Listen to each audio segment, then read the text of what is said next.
Промената на Уставот и која почна војната прво во Украина, теми кои што го делат општеството на два дела. Во време на Европа на криза, кои се последиците врз јавното мислење во Македонија? Зошто паѓа довербата во Брисел и како Чешка посредува помеѓу Скопје и Софија? Во ова издание на ЕВРОПАТ. Останете со нас. Разговараме со Марко Трошановски од Институт за демократија. Спроведовте анкета Европа во криза, влијание врз јавното мислење на граѓаните на Северна Македонија. Резултатите се чини некако разочарувачки, континуиран пад во довербата врз Европската Унија, поделеност на одредени теми. Што конкретно покажа анкетата?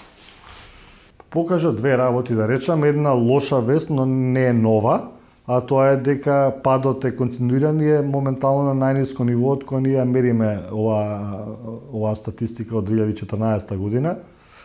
2019 година падот е најголем и е 65%, споредбено со кога беше 80% во 2014. Од тогаш изминативе неколку години таа поддршка горе-доле во статистичка грешка се движи околу 65%, 68-69, сега е најниско оваа година 64. Меѓутоа, констатацијата која што може да направиме дека изминативе 3-4 години нивото на доверба во ЕУ е најниско од било кога мерено. Тоа е првиот податок кој што не е нов, меѓутоа делумно е загрижувачки, може да се каже дека разочараноста се стабилизира изминативе години во таа смисла, бидејќи не продолжува падот, иако е голем, како што кажав.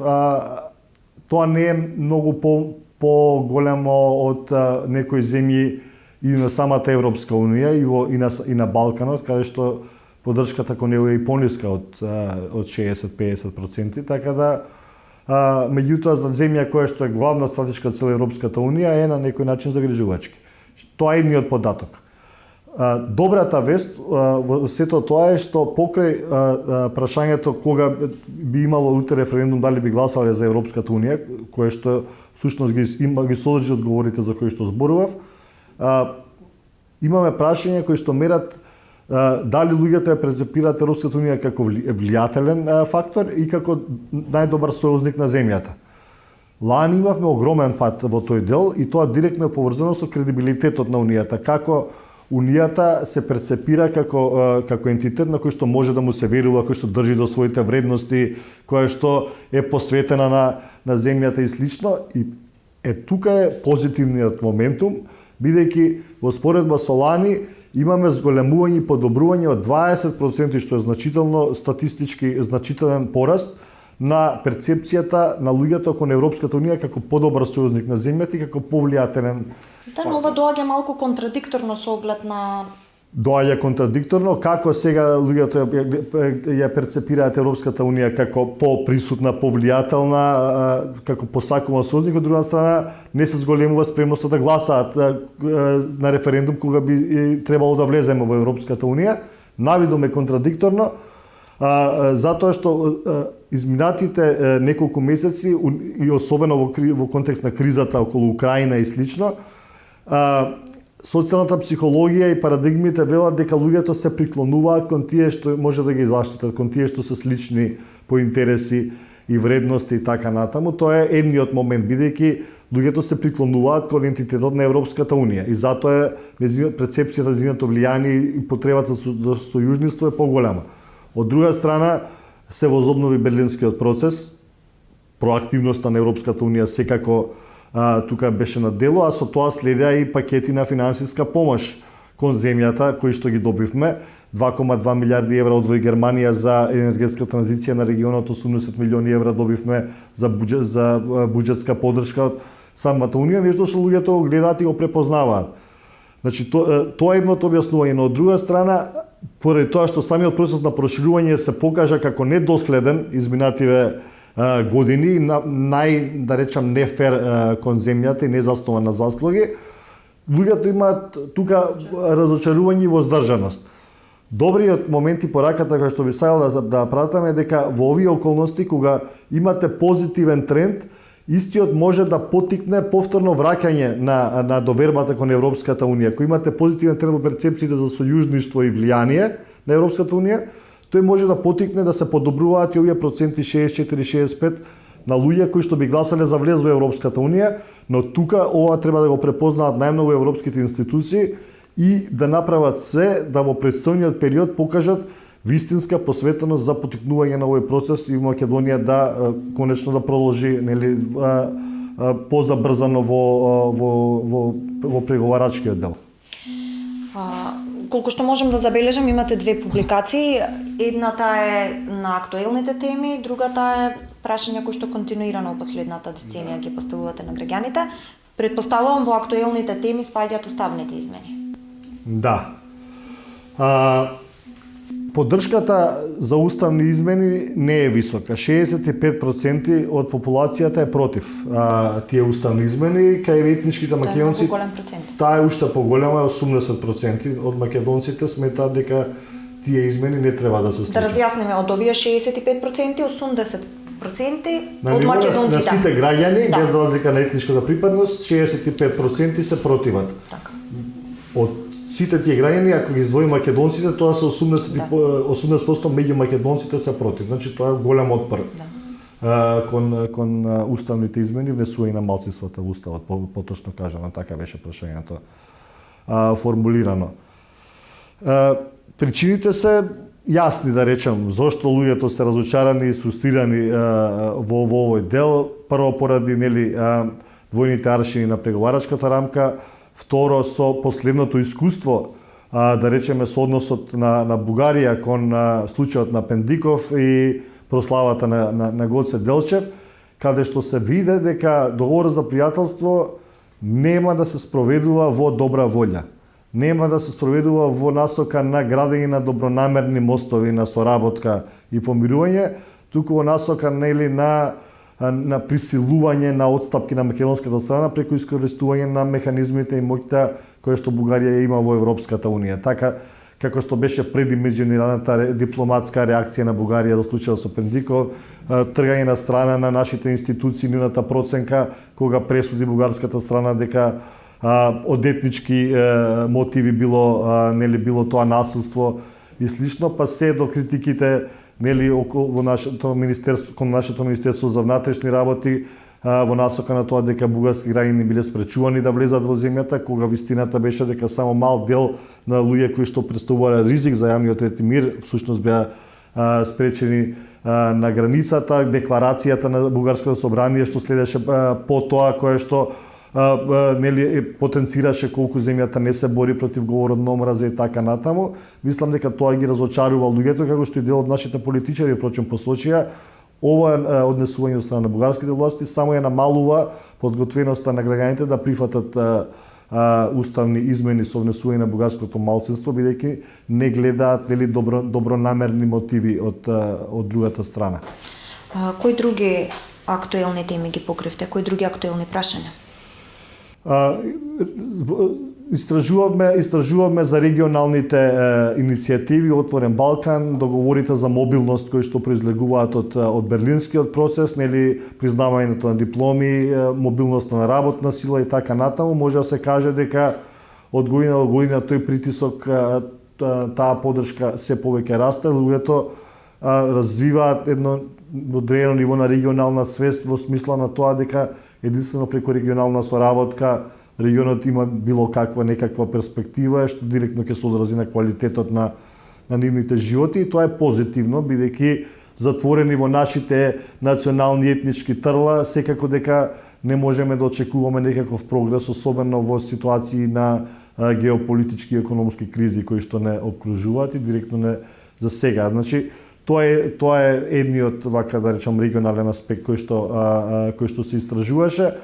Тематски истражуваме влијанието на војната во Украина врз јавното мислење тука преку тоа колку луѓето се согласуваат со одредени изјави низ кои што беа формулирани преовладувачките тези околу тоа кој е виновен за војната во Украина и како таа може да се разреши. Можем да кажем дека кај нашите граѓани постои поделеност во смисла на тоа кој е виновен за војната, и голем дел, речиси половина од нив, сметаат дека Русија била испровоцирана од НАТО и од западните земји за да влезе во таа војна. Тоа е еден податок кој што не одговара на загрижувачки, не одговара на објективната проценка на терен.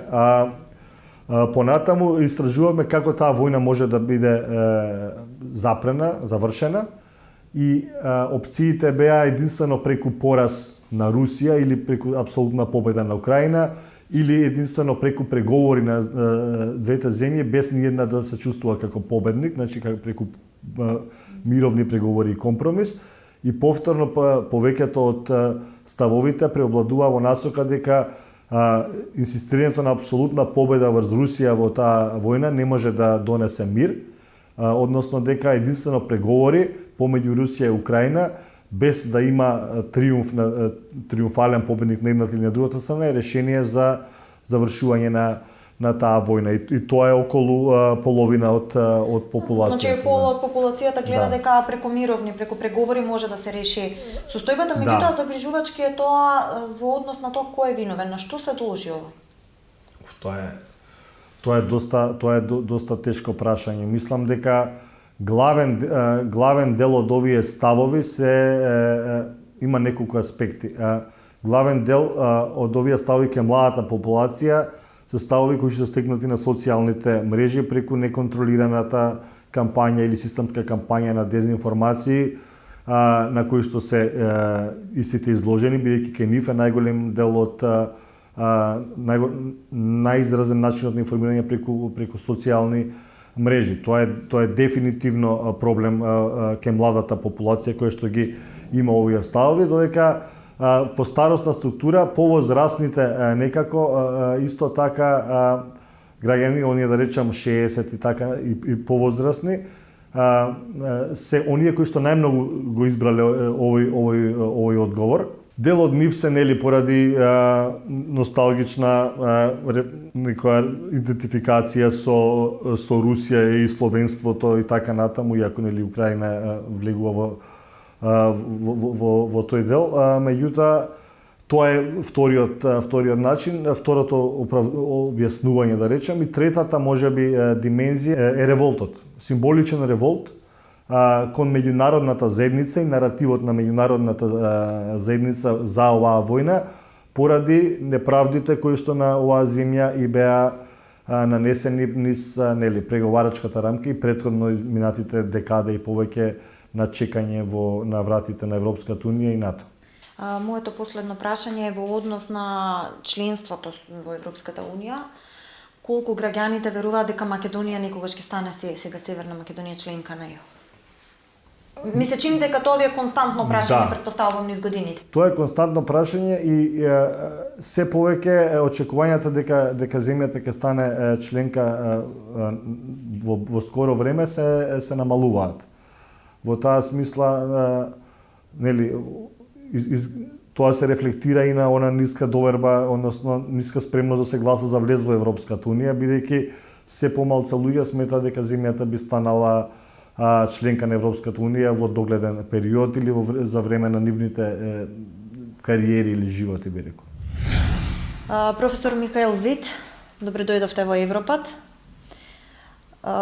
Во последните години забележавме континуиран пат на граѓаните и нивната доверба кон Европската унија со оглед на тоа дека Македонија, сега Северна Македонија ги започна, поточно започна првата меѓувладина конференција, но имаме уште долг пат меѓу кои и да се спроведат уставни измени и така натаму.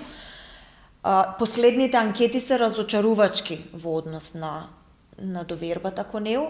Како да се врати вербата во ЕУ институциите, во Брисел, во Европската унија како семејство во кое што на Македонија е стратешка цел? Well, it's quite difficult question. I will try to put it very simple. To return the trust that you are mentioning, it's about it's very simple. People should believe in the country or in the destiny of the country that is not related to voting with their feet, so not to leave the country. which means that the solution is not making the process too long so that people will not believe that this process will end at some point, but to make economic conditions for Macedonia, to make the life in Macedonia getting closer to the common market, that the common market is actually the European Union. That's the common market. It's something that will make everybody wealthier, more satisfied, and make the life in Macedonia better, to not to leave the country, because this is the most dangerous thing, that meanwhile Macedonia will be in the process, there will be no one left, which would be the worst possible scenario of the whole process. So the European Union, in my understanding, and I think this should be more present in the debate, it's about factual economic progress that should be channeled by the European Union and its member states. Not that there will be some big ideas that will make people happy, or that will make their budgets bigger, but it's about the common market. The core value of the European Union is in common market, and I think this also in the whole debate here in Macedonia, also in relation to the issue with Bulgaria. I think the whole debate should be more pragmatic and to be more to the earth. So there will be the reclaim of trust if people will see and actually experience that their life is getting better because they have simply more money. It's a very simple, very simple math. Велите дека треба да имаат подобар живот граѓаните, меѓутоа за да се случи тоа треба да се спроведат и реформите кои што Европската унија ги налага. Реформите Македонија може да ги спроведе во текот на преговорите, да кажеме, со ЕУ, но претходно мораме да спроведеме уставни измени за да започнат и официјално преговорите по кластери, а со сето тоа и да се трансформира земјата на еден посакуван начин кој што го налага Брисел. Меѓутоа, дали воопшто можат да се спроведат уставни измени во ваква состојба за која што вие гледате што се случува во земјата, со оглед на тоа дека опозицијата вели дека нема да крене рака, без емоционално или на било каков начин да се спроведе безболно овие уставни измени за да се продолжи патот на Европската унија, и дали воопшто може да се спроведе? Okay, I think there are like three layers of the problem. The first is the emotional or this identity problem, which I think it's very, very bad that the whole integration process is now driven by identity issues, which don't, according to my opinion, which do not belong to the whole. They should be these issues should not be driven by the real problems and the real consequences. So this is one thing. And again, and one point to that, as a foreigner in the country, I am far away from judging this identity, emotional issues, etc., etc. This is something that should be channeled, should be somehow moderated, but not should be dominating the whole debate. So this is one point. The second point is European Union, especially European Commission, the DG NEAR, should come up with a tangible program followed by initiatives of member states to fulfill the homework that was given by the European Commission. So basically to assist Macedonia with tangible proposals or tangible assistance, let's put it like that, how to make Macedonia enter the European Union, not just in this political framework, but also in the economical framework, what I was referring to in the first question. So this is the way that European Union, European Commission and its member states should prepare program that everybody will understand, with some elements or with some thresholds to see the fulfillment of the program, so that everybody will understand. If you do this, this will continue. For instance, the accessibility of the EU funds to support the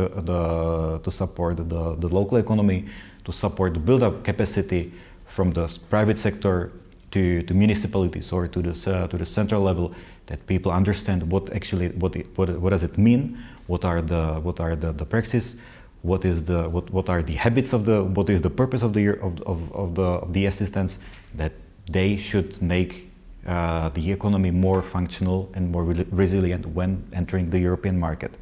And the third point is it's a bilateral one, and I think, and from the perspective of the Czech Republic, this is actually the way how member states should care about the enlargement process, and not just the Czech Republic, but all relevant member states of the European Union should care about Macedonia in this case, not to let European Commission to discuss about this identity and enlargement, constitutional changes, etc., etc.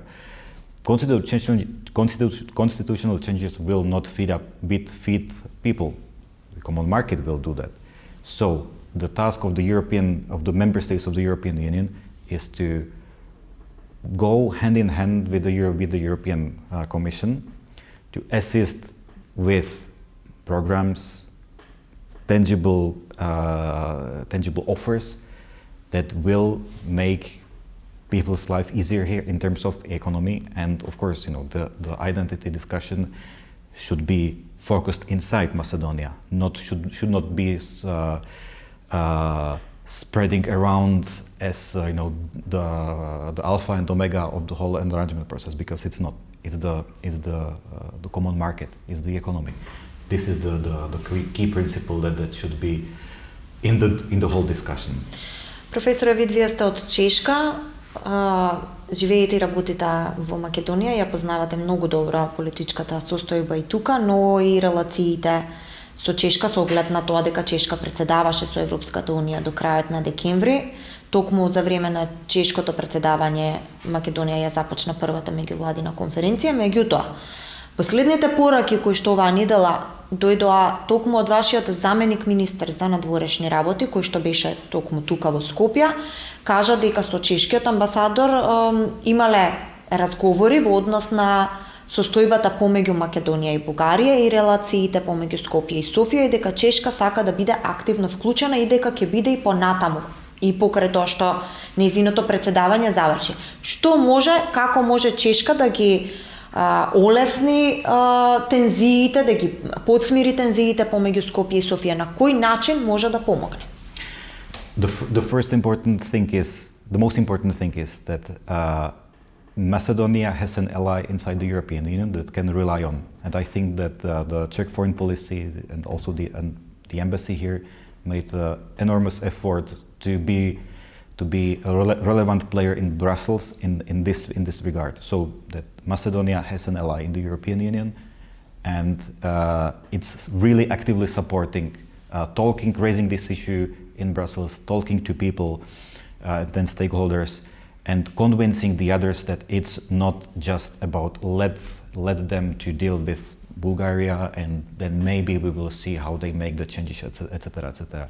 So this is, I have to, and it's not just that I'm Czech by origin, that's the fact that Macedonia, and I'm really happy about that there is a strong partnership that is going just beyond the presidency, and is building up in very interesting and very solid partnership inside the European Union. From my perspective, it goes beyond the usual bilateral relations that the countries have with a country outside the European Union. So this is point number one. The point number two is to show the example from Central Europe how the bilateral issues have been discussed and have been solved, actually not solved, in 90s or early 2000s. The example with Slovakia and Hungary. You have the issue between Slovakia and Hungary was not resolved.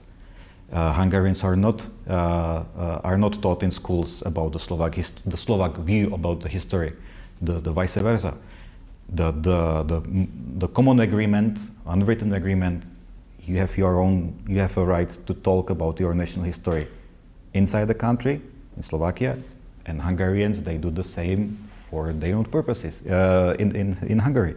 These are two totally separate issues, which they agree that they don't agree about history, about identity, about whose land is that, who has the right to use names, etc., etc. These are two separate issues. The same goes in softened way between Czech Republic and Poland, in some way also between Poland and Slovakia. So this is kind of, I would call it entering some kind of adult age where countries say, okay, look, we don't agree, but we can coexist. And this should be also the lessons learned for the whole issue between Macedonia and Bulgaria. I don't think in this process that common textbooks that will be relevant in the curricula on both sides. On both sides, this will not happen, or I would be really surprised. But it's not the aim of the reconciliation. The aim of the reconciliation is you have the right to tell your story, but tell it to your own people, not to tell the others how they should think and what they should think. I think, and for that purpose, also the Czech Republic, the Czech foreign policy made really important effort to somehow rationalize the whole discussion and be more pragmatic, which is here in the region is not very but not very usual, but to be moderating these managing expectations, not to expect miracles from the joint commissions, joint textbooks, etc., etc., but to at least to find an agreement that we don't agree, okay, that's it. Во една ваква комплицирана состојба во моментот на Балканот, особено помеѓу Косово и Србија, Македонија се очекува да биде домакин токму на Приштина и на Белград. Како би требало ова да се свати и да се разгледа од дипломатски аспект? Honestly, the good thing about positioning Macedonia between Pristina and Belgrade is that, as to my knowledge, Macedonia is clearly saying, this is yours. We don't want to be included in let's say the games that Serbia and Kosovo is playing for 2 decades. And I think it's very good for Macedonia to distance itself from the whole process. It can help, but I think that it's really healthy for Macedonia to stay outside, not to be driven by interests of Pristina or Belgrade, because the issue is totally different nature than Macedonia interests or the problem with Bulgaria, because the thing that is happening, the dialogue between Kosovo and Serbia is driven by, let's say, more personalized interests than finding a way how to build up a strong reconciliation, and to not be involved. Yes, not to be involved. Со оглед на тоа дека Западен Балкан се стреми да биде дел од Европската унија, Македонија има и цел, македонската влада, Македонија да стане членка на ЕУ до 2030 година. Колку е реална оваа цел? I think the realistic scenario is that there will be some kind of phases or differentiating the enlargement process. So there will be some phases in which Macedonia will be slowly, joining the European Union. First, and the most important, is to push the integration of Macedonian economy into common market. Bulgaria, Greece as a member state of the European Union, and then the important partners, Austria, Germany, even the Czech Republic, as pushing the economic collaboration. So this is the first thing. Then it's the basically some kind of institutionalizing of already happening events, Frontex, foreign policy, allying with the human rights framework that the European Union is based on. And the third, and let's say the last layer is participating on the decision-making process in the European Union, which is, of course, that this is the real membership. And again, as it was in the process of entering the Czech Republic, or generally the enlargement process, you start with the easiest issues, then you continue with the economy, make the economy resilient to be part of the European common market, and then it's the membership is just cherry on the top. The good for Macedonia in the whole story is, unfortunately, the conflict or the war between Ukraine and Russia, which made European Union make a move in the enlargement process. And I think this should not be forgotten and should be used for the good of Macedonian interest to join the European Union. Гледавте Европат. Останете со програмата на телевизија 24.